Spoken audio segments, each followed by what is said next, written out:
So California has enacted another anti-gun law, this time requiring that gun shops or all FFLs, wherever they're doing business, even if it's in their home or at a gun show, has to somehow keep ongoing video recordings and audio recordings of their ongoing and their doings.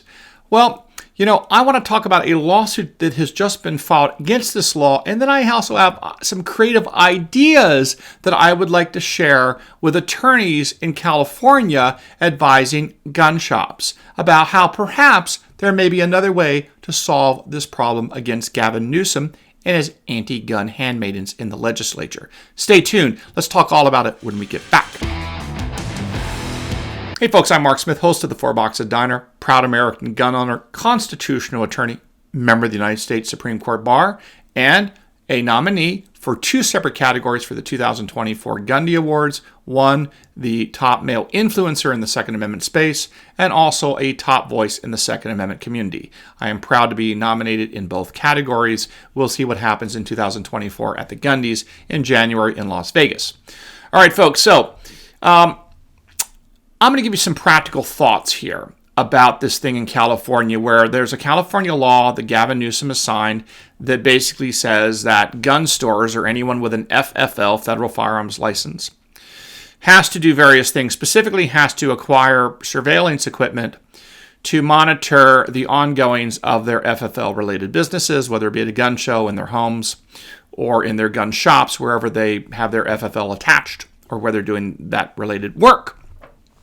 Specifically, under a section of the California Penal Code, section 26806, this new law requires surveillance equipment to clearly record images and audio, and the cameras providing such clear recordings of audio must reasonably produce recordings that allow for the clear identification of any person.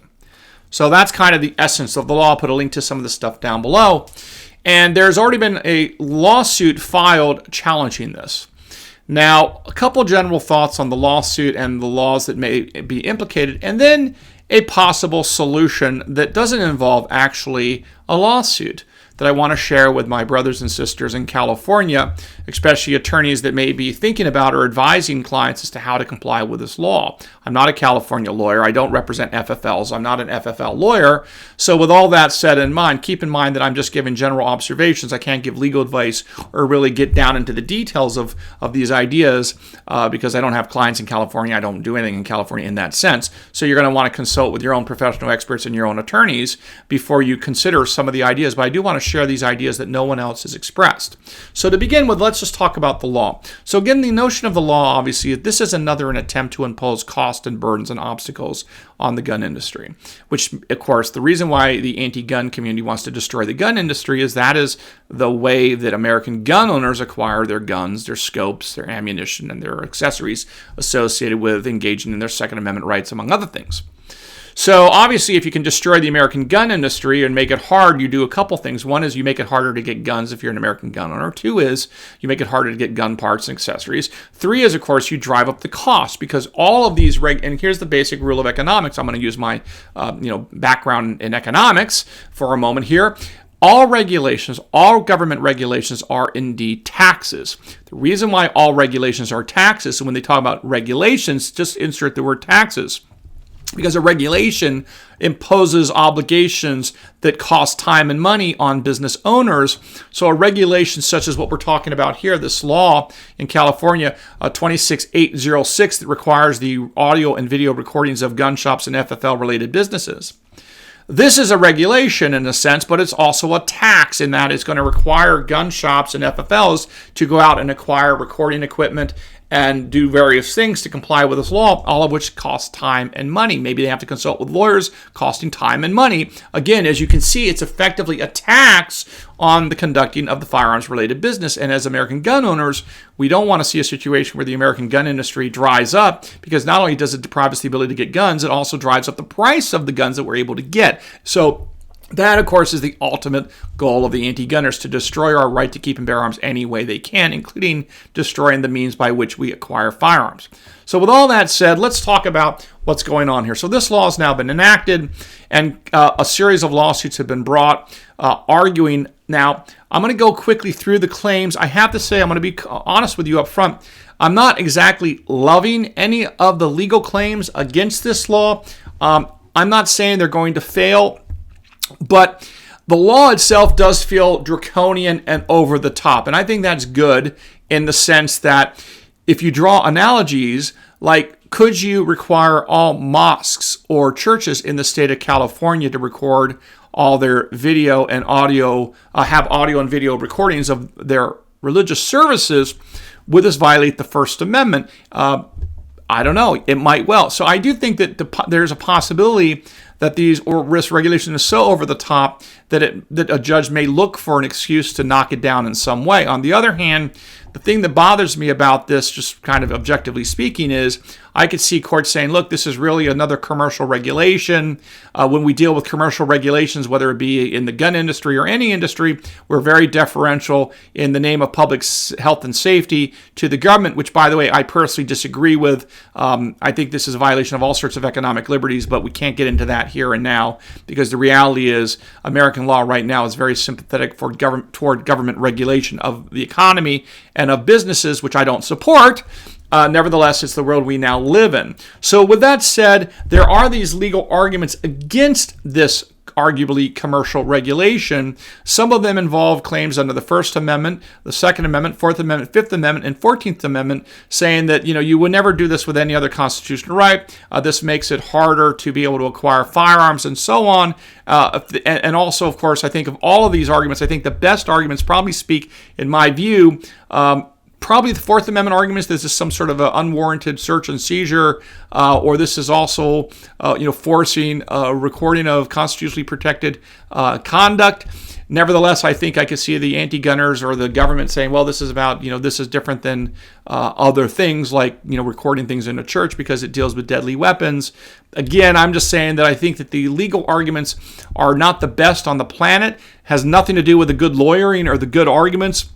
It's just practically speaking, I think it's a little bit of an uphill slog in the courts, which gave rise to what I start to think about because, as a practicing lawyer representing people all over the world in all sorts of industries, more industries than I can possibly even count at this point, I'm quite familiar with, let's say, practical solutions to legal problems.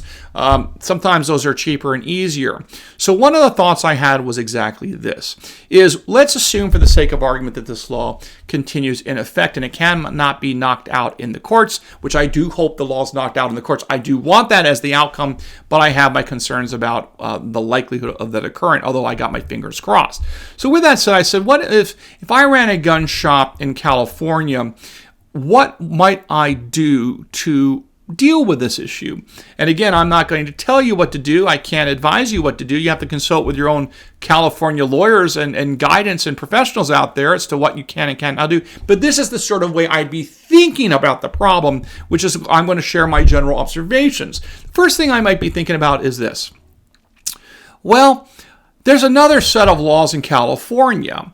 Let's just talk first about the video of recording of people. Well, there's another set of laws in California dealing with health regulations, I believe. And I believe these are still in effect from COVID. They never went away. Specifically, this gives companies, businesses, the legal authority to require, if they so choose, to require customers to wear masks or to encourage their customers to wear masks in their establishments.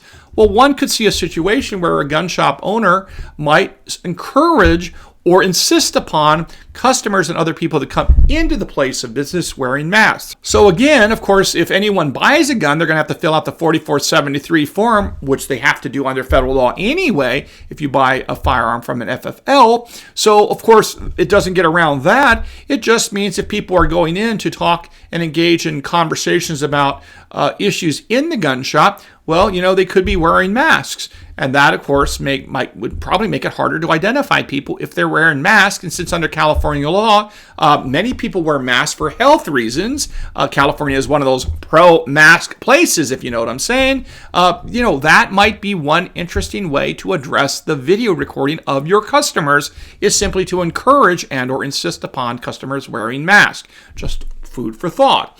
The second thing, of course, is audio. Well, what might be kind of interesting is if you look at the language of the statute, it talks about they're supposed to have clear recordings of what's going on in the place of business. This is kind of how I read it, at least. And, well, let's just think for a moment about if you're a big gun shop. And there are some very large gun shops. I won't name them. You know what I'm talking about. And they probably have, dozens, if maybe even hundreds of customers in their gun shop at any given moment, interacting, talking. Now, there's no obligation, as I see it under the statute, to try to capture every single conversation that occurs in and around the gun shop. So that gave rise to a thought I had, which is, what would prevent a gun shop in California from, let's say, piping in Christmas music? Okay? Or maybe something that would be considered pure political speech protected by the First Amendment, like Four Boxes Diner videos educating people on their Second Amendment rights, or perhaps political speeches by people in support of the Second Amendment. It could be Ron DeSantis, could be Donald Trump, whatever. The point is, you pipe in political speech. So again, now if anyone says, well, wait, you're playing political speeches by President Trump or by Ron DeSantis or by Vivek or whomever, or you're playing, Four Boxes Diner videos or other videos about protecting the First Amendment, the Second Amendment, the Constitution, whatever. Well, that's pure political speech, and you're playing in your place of business, which I think you have a right to do so. And now if they say you have to turn off that speech, well, now maybe you actually have a really powerful First Amendment argument that are trying to shut off your ability to convey your political viewpoints and pure political speech under the First Amendment in your place of establishment or your place of work. Again, if the audio recordings pick up the ambient noise of this political speech, Donald Trump speeches, Ron DeSantis speeches, you get the point. Christmas music, I leave it up to you. That might be very exciting to do for the anti-gunners. They might not be excited about that. And then if they want to pass a law trying to ban that kind of ambient noise, now it starts to look like they're really trying to ban First Amendment speech, because presumably all the gun owners, or I should say the gun stores in California that might do this, would all be playing political protected speech, pure political speech, let's say. So anyway, these are just a couple thoughts that I think, people in California can consider taking up with their legal counsel as to whether or not something like this might work. Maybe you don't want to do this again. Perhaps doing so would, bring down the wrath of Gavin Newsom and the California Department of Justice. That I don't know, which is why I recommend that anyone out there reflect this or talk about these issues with their counsel before they do anything. But I wanted to share these ideas as an illustration of how perhaps the Second Amendment community, the gun stores in California, can be thinking about the problem, because if you can't succeed in court, maybe there is another way to get to the outcome of preserving rights while complying with the law, if you know what I'm saying. And again, I gave you a couple things that I would be thinking about if I were running an FFL shop in California. I might also be looking as to how I would do the recording. I certainly would probably use low resolution recordings. That allows you to get more footage, if you will, on your thumb drive. And again, in terms of the audio recordings, well, if your cameras come with microphones, then maybe you use the camera's microphones to do the recording as opposed to something that might pick up every pin drop. Again, as to whether this complies with the law, it seems like it might, but again, you'd want to check that out. But again, this is how I would be thinking about the problem if I was out there advising clients in California in the context of this sort of battle over the dystopian surveillance of everything going on in gun shops, something that you would never see in a mosque or a church or a synagogue or with respect to states, monitoring every single thing that occurred, like at a First Amendment related public assembly or petition of the government for grievances or any of these other things. You would never see any other constitutional right being treated the way that California is treating the Second Amendment's right to keep and bear arms, which of course does include the ability to acquire firearms, because you cannot keep and bear arms if you do not first and foremost acquire them. And by making it harder to acquire them by going to gun shops and imposing cost on gun shops, you're essentially hindering, i.e. infringing on the right to keep and bear arms, because you may not be destroying the right to keep and bear arms in this context, but you are certainly providing a hindrance or an obstacle which would be viewed as an infringement under the definitions of the word infringement by Samuel Johnson, the English lexicographer at the time of the founding, or Noah Webster, the American English lexicographer at the time of the founding, and the definitions that they used in the same dictionaries that the U.S. Supreme Court has used to define the other terms of the Second Amendment in the context of, for example, the Heller case. All right. Well, I hope you learned a little bit something here today. It's just some food for thought out there in California. I hope our brothers and sisters in California, succeed in dealing with this issue in the courts, but some other thoughts in case that doesn't work out. So don't forget to follow me on X at 4boxesdiner. Feel free to share this video and like and subscribe. I know a lot of people say they have been subscribed to this channel, and sometimes they get unsubscribed for some reason. So if you're not sure, make sure you subscribe to double check. I'd appreciate it, as we're trying to increase our subscriber numbers. All right, and we will see you again soon here at the 4 Boxes Diner. Orders up. Table 2A.